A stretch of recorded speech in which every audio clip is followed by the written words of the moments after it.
you for tuning into The Boardroom, where we highlight important updates, discussions, and decisions from each monthly Atlanta Public Schools board meeting.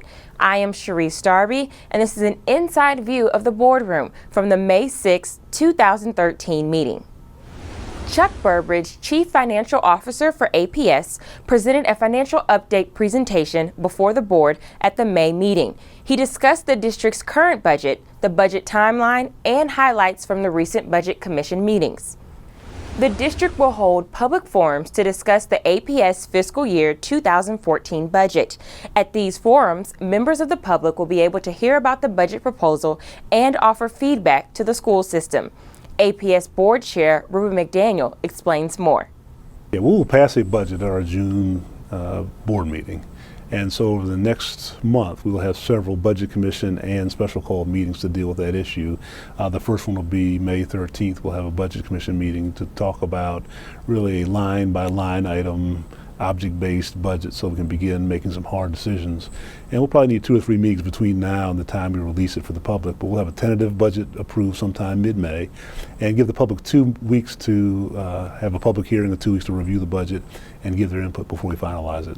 But it's going to be a difficult budget this year. We just need to understand that there are going to be some very difficult decisions that need to be made. When you're talking about limited resources, one of the things we want to understand from the public is, from a resource perspective, what are they looking for inside the school system? What are they trying to get for their children?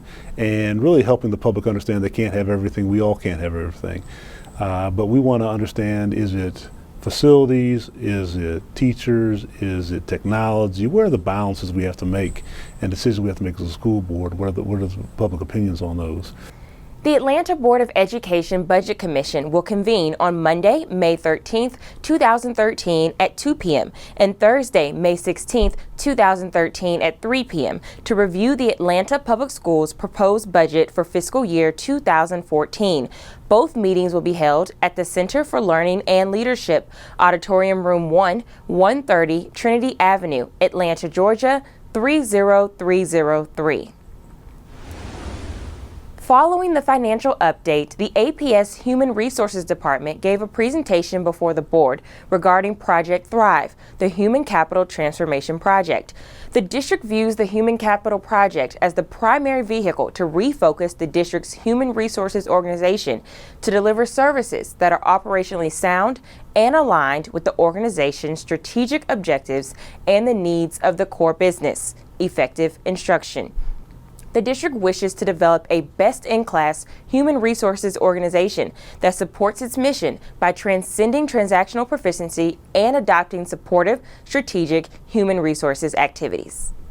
I just want to kind of elaborate on is that as Ms. Walden mentioned, the actual programmatic approach utilizing the new teacher center model is still the model that we want to move forward. I think the part that you'll see that will be a little bit different is that we will be leveraging both a centralized approach as well as a school-based approach with those instructional coaches. You'll also see the integration, and that's something that we haven't seen before. We tried to do some of those integration pieces with the induction phase work, but because part of it sat in HR and another part sat in curriculum instruction, some things weren't necessarily talking the way they needed to. So I think that that's another benefit that you'll see moving forward. At the April 1st board meeting, the board voted to extend the existing district cell phone policy currently applicable to high school students to middle and elementary school students. High school students are allowed to bring phones to school as long as they are turned off during the school day. During an emergency, students would be allowed to use their phones with permission from the school. This policy extension was effective immediately and gave the board additional time to nail down specifics and details of a new cell phone usage policy prior to the 2013-14 school year. The board's Policy Review Committee met on April 23, 2013 to review feedback from instructional staff and recommended a revision to the policy that allows for the incorporation of personal devices into the instructional program, effective for the 2013-14 school year. The board continues to do additional work and receive feedback regarding the district's cell phone policy for the 2014 school year. At the May 6 board meeting, several parents and stakeholders gave public comment surrounding the alleged overcrowding at Brown Middle School and the future of Kennedy Middle School. Vice Board Chair Byron Amos asked the Board of Education to revisit the final recommendation for the closure of Kennedy Middle School and the revision of the school closure and attendance zoning. In order to help keep Kennedy open and divide attendance zoning between Kennedy and Brown Middle Schools, Amos asked that the board and the superintendent investigate any and all possibilities regarding the closure of Kennedy and the alleged overcrowding at Brown and report the findings within the next 3 months. Byron Amos also brought forward a motion to authorize the superintendent to start the process of transitioning Booker T. Washington High School from the small school model to the small learning community model. Small school structures are not acceptable for the historic Booker T. Washington High School. It was the very first Black comprehensive high school in the city of Atlanta and the state of Georgia. Washington High School has produced a lot of homegrown leaders in politics, in institutions, and all over this country.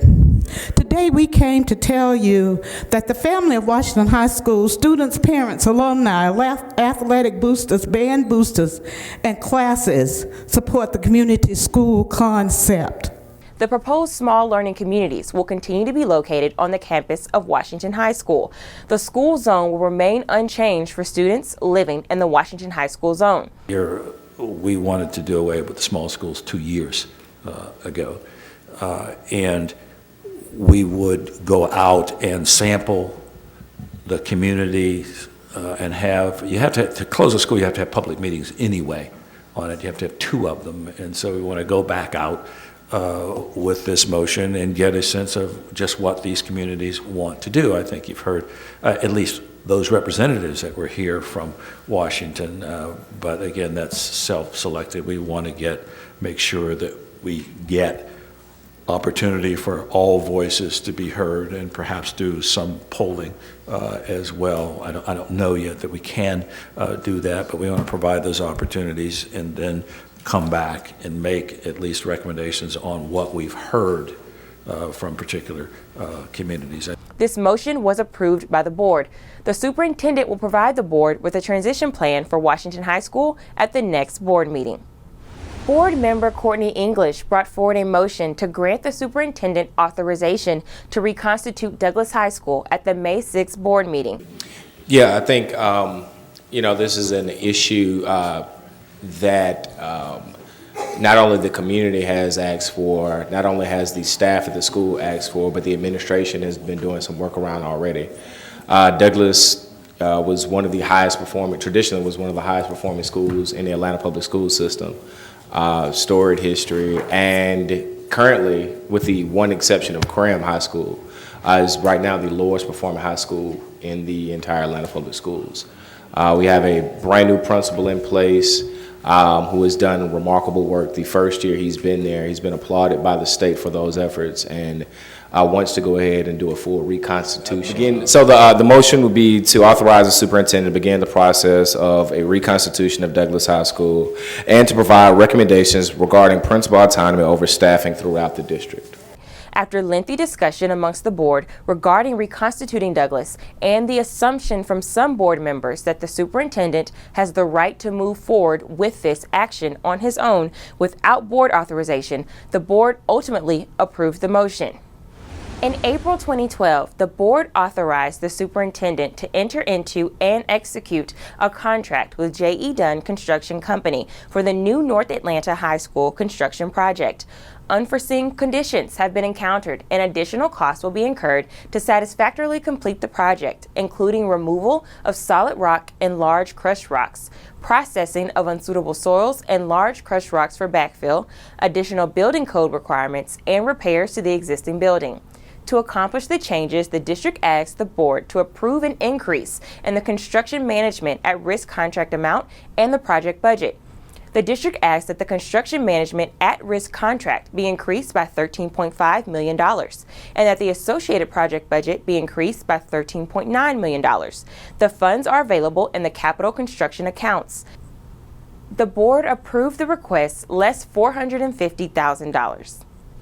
The board also had further discussions regarding the class size resolution that was tabled at the April board meeting. According to the resolution, the State Board of Education has granted an exemption from all statutory and regulatory class size maximums for the 2013-14 school year.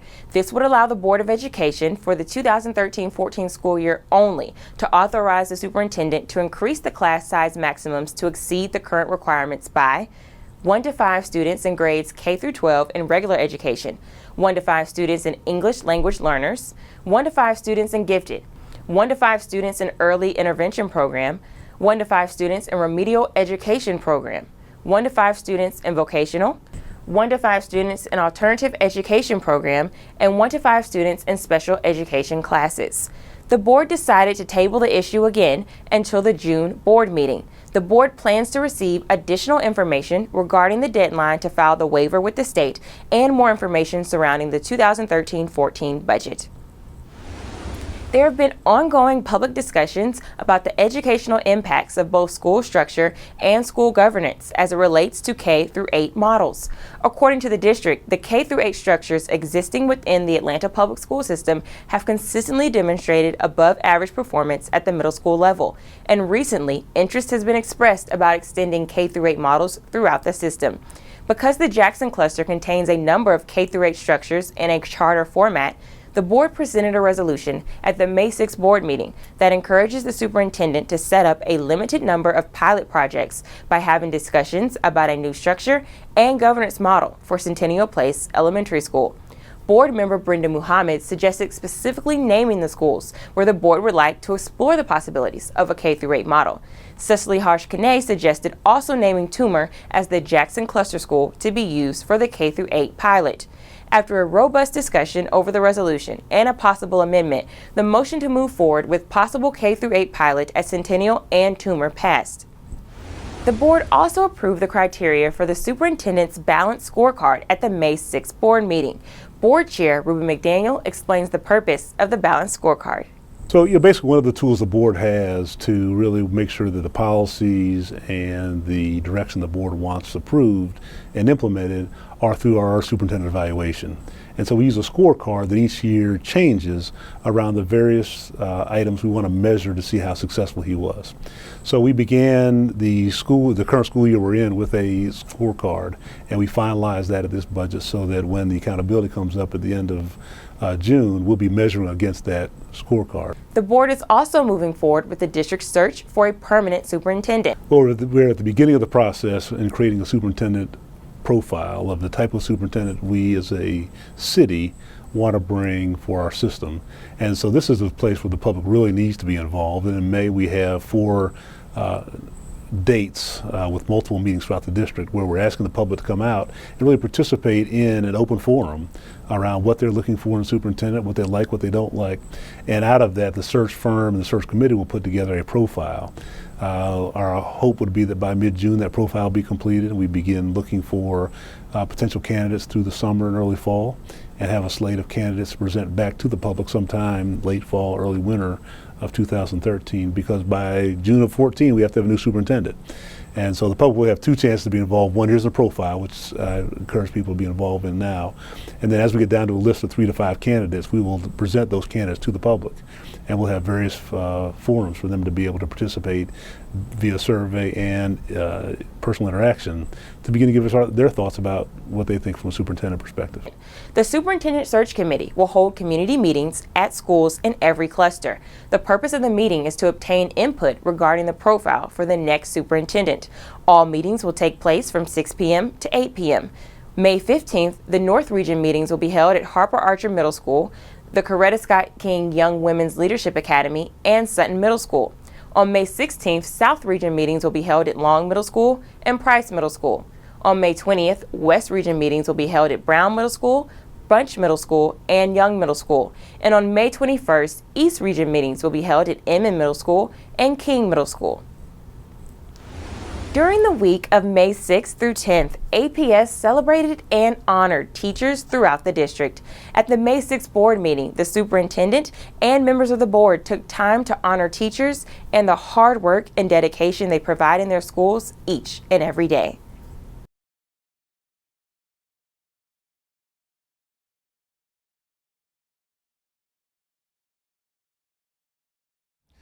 Hello. On behalf of the Atlanta Board of Education and Atlanta Public Schools, I am proud to celebrate National Teacher Appreciation Day and National Teacher Appreciation Week for 2013.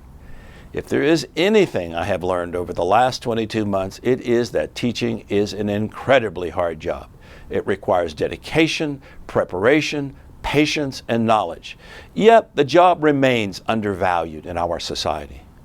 I have said many times in many different forums that we won't get better as a society until we pay teachers more per hour to take care of our children than we are paying to take care of our cars. To the teachers of Atlanta Public Schools, thank you for persevering, especially over the last several years. I have visited many classrooms and spoken with many teachers directly, and I know that in the face of shrinking resources, challenges our students confront every day, and relentless bad publicity for APS as a district, you have persevered. You've done so with dignity, with grace, with integrity, and with professionalism. Selflessly, many of you have also gone into your own pockets to pay for items your students need, even though most teachers haven't had a raise in years. I would congratulate you for being in this profession, but I know that it's more than that for you. It's a calling that few meet and few can sustain over a long period of time. So again, thank you and congratulations. We do not say these words enough. I want you to know that I sincerely value what you do. Our school system has been through the fire, and we have had to make some difficult decisions. I believe the fires are out, but the road ahead is still long and filled with many pitfalls. With your continued commitment, we are creating a clear path toward renewal, growth, and achievement for all of our children. There are many others who are on this road with us and support you and your work. I ask the community of Atlanta to join me in celebrating teachers. In the old days, we used to take an apple to a teacher. From May 6th to May 10th, I ask the community to take action in the following ways. Dedicate your Facebook page to a teacher. Tweet a message about a great teacher. Or visit our Talk Up APS blog and post a comment about your favorite teacher. I'm going to do that. I'm grateful for the role that my teachers have played in my life, and I'm overwhelmingly grateful for the role they are playing in the lives of 50,000 children attending Atlanta Public Schools. Thank you, and thank you again.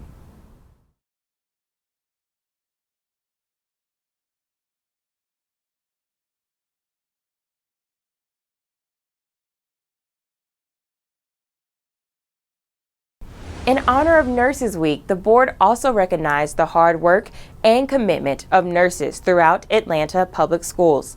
Often described as an art and a science, nursing is a profession that embraces dedicated people with varied interests, strengths, and passions because of the many opportunities the profession offers. Nurses work in emergency rooms, school-based clinics, and homeless shelters, just to name a few. They serve in many roles, from staff nurse to educator to nurse practitioner and nurse researcher, and they serve in each of these roles with passion for the profession and a strong commitment to health and safety. National Nurses Week is celebrated annually from May 6th, also known as National Nurses Day, through May 12th, the birthday of Florence Nightingale, the founder of modern nursing. Adorned in caps and gowns and wearing broad smiles, more than 100 students marched across the stage in a commencement-style event at Farrell High School recently. The students successfully completed their studies in the APS Adult Education Program, which provides free GED preparation and English as a second language courses for Atlanta and Fulton County residents. Joining the graduates were more than 700 well-wishers, including parents, community members, teachers, administrators, board member Brenda Muhammad, and Superintendent Errol Davis. The ceremony was the first of its scale for our adult education and GED graduates. College-bound seniors got their moment in the sun at the 7th annual Project Grad Atlanta College Signing Day. During the ceremony, parents and college representatives watched as students signed on the dotted line at the school they will attend in the fall. Board Vice Chair Byron Amos delivered greetings, and board member Brenda Muhammad helped to mark the occasion. Scholars, my message is very simple. Finish what you have started. Your family members, friends, teachers, counselors, and principals are all rooting for your success. And I understand that Project Grad Office is not done with you yet either. The professionals there will continue to be used as a resource. So when times get rough, please pick up the phone and contact Dr. Spieler or Ms. Stiles. Email them, text them, tweet them, Facebook them, do whatever you have to do, but don't give up. Project Grad, Graduation Really Achieves Dreams, Atlanta provides critical academic, behavioral, social service, and college access interventions for traditionally underserved populations of students attending Atlanta public schools. Project Grad Atlanta also provides up to $4,000 in college scholarships to students who earn the Dr. George W. Brumley Jr. Project Grad Atlanta Incorporated Scholarship. At each board meeting, community stakeholders are given an opportunity to speak publicly to the board. Several of the public comments at the May 6th meeting focused on district goals and objectives, funding for charter schools, the class size resolution, future plans for Kennedy Middle School, and the small schools model. Let's take a brief look at a few of the night's public comments. Jackson is right on the cusp of $45 million. These numbers are new to me. That's a huge investment we're making in that school. And yet we want to cut the funding at the elementary levels for the charter schools. If the charter schools succeed, Maynard Jackson is going to succeed. If the charter schools get squeezed, if the charter schools fail, I worry that Jackson is going to fail. It's just doesn't make sense. We've got to be in this together. We are in this together. I am here with a group called Neighbors Unite West End, and our concern is Brown Middle School and also Kennedy, that you're going to close Kennedy, and there are also students coming from that school over to Brown. Right now, Brown is overcrowded, and it was already a problem from the beginning, and now it's even a bigger problem because we have students, and I could just, really say it like this, stacked on top of each other. We actually go every day, I think now for about a week, and we actually go out there and work with the educators there when the students get out of school, while they're in school, and we're kind of trying to assist them and help them with what's going on. Over the last couple of weeks, we've been fighting and working to find out and break down these strategic plans and how they're going to be implemented in our local schools. And unfortunately, another area that we are sorely missing in, we have not been able to communicate to the community what is going to happen in these schools and why, and how we're going to change it. There's no magic wand that all of a sudden changes the condition of these schools. It has to take real, true strategic planning, real, true implementation to a high level of fidelity, and we all have not done that at this point. And so we look forward to seeing what will happen come the fall. Board Chair Ruby McDaniel says the board has a lot of upcoming work centered around the budget and the district's superintendent search. Listen to Ruben's remarks regarding the May 6th meeting as he recaps important moments and outlines key objectives for the board moving forward. Yeah, we had a full robust meeting, but one of the main action items was we really passed a new restructured human resources department. And obviously, from a school system perspective, we all are about the people that serve our children, and so having a resource department that really effectively, strategically works on getting the best people here is really an important component of what we did. We spent some time on the budget, and class size was an issue. We're still working on kind of what is the right class size, given that the resources are limited. It does put us in a tough position. We do recognize that smaller class sizes are helpful for learning. So there's a really delicate balance there. We have some good debate about that. We haven't come to a conclusion yet. We'll continue to work on that. And then the superintendent announced a couple of pilot projects on the K-8 model, where we're looking at a couple of areas to see if K through 8 is a structure that, from a school system perspective, we think will be a more effective way to reach our middle schoolers. So we got a lot of good work done there. And then we had just some minor normal budget items where we added some additional money to the North Atlanta High School budget. We have procured some additional resources around our career technical components, and it was a good board meeting from that perspective. Yeah, certainly from a budget perspective, the pension liability issue has been one that the system itself has been struggling with, and that is now filtered down to our charter schools, where part of their allocation has been held back as part of our lawsuit. And we've made the decision that going forward, we will release those funds so that from a budget perspective, the charter schools can include a portion of the budget that was held back last year for each of them. So I think that will help them in planning and funding. But ultimately, we all as a system, charter schools and the system, have to figure out how we're going to deal with the unfunded pension liability, because it is a reasonably large issue now, but it's a growing issue, and one that we're going to have to deal with budget after budget. So that's something that's going to be on our plate over the next couple of years.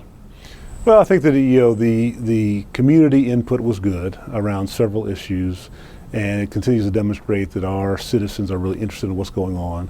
We're moving into budget season heavy now, and so that always causes us to work very hard on making some tough choices. I mean, we certainly are in a declining economy, and we believe we're at the bottom, but of course we lag that, so this year's tax roll is based on last year's assessments.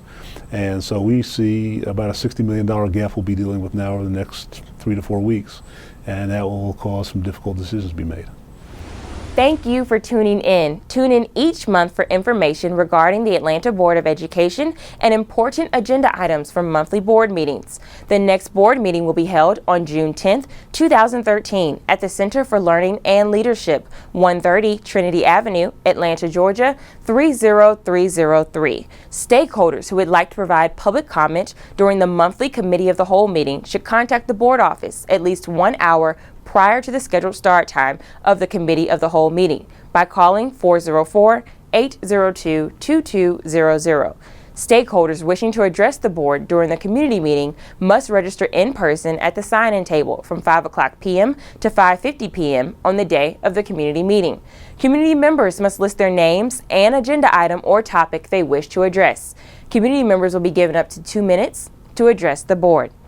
At APS, we are renewing our commitment to you.